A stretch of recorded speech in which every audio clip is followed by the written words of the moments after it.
Je m'appelle Pauline Balany, je suis cardiologue dans le service de physiologie et exploration fonctionnelle de l'hôpital Bichat et je réalise aussi des travaux de recherche en santé publique au sein de la cohorte Constance.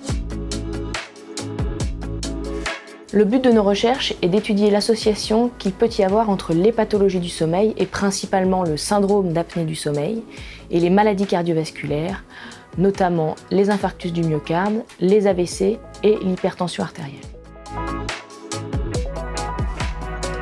Pour l'instant, nos recherches nous ont permis d'en savoir plus sur la prévalence, c'est-à-dire la fréquence des apnées du sommeil.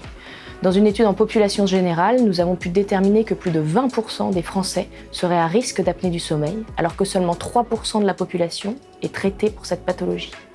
Chez les gens qui ont fait un infarctus du myocarde, la prévalence des apnées du sommeil qui nécessiterait la mise en place d'un traitement pourrait atteindre 50%.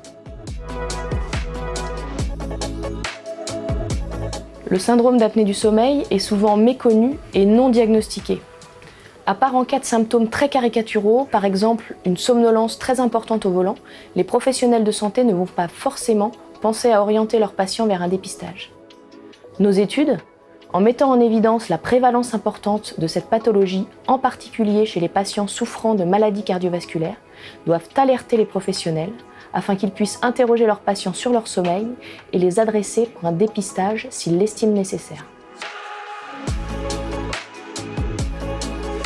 Chez certains patients, le traitement de l'apnée du sommeil peut permettre d'arrêter le traitement antihypertenseur.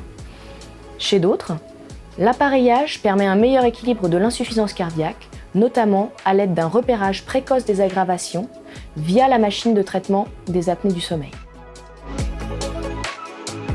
Le défi principal est celui de l'observance.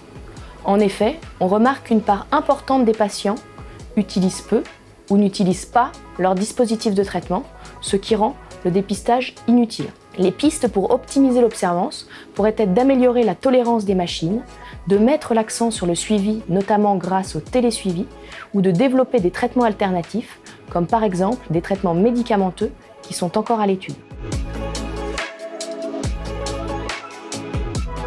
Une des perspectives de nos recherches serait de pouvoir identifier différents profils de patients pour lesquels on pourrait imaginer des traitements qui pourraient être parfaitement adaptés à tel ou tel profil en fonction de ses caractéristiques propres. Une autre perspective serait d'étudier l'impact de la durée de sommeil, de la qualité de sommeil sur la survenue de maladies cardiovasculaires.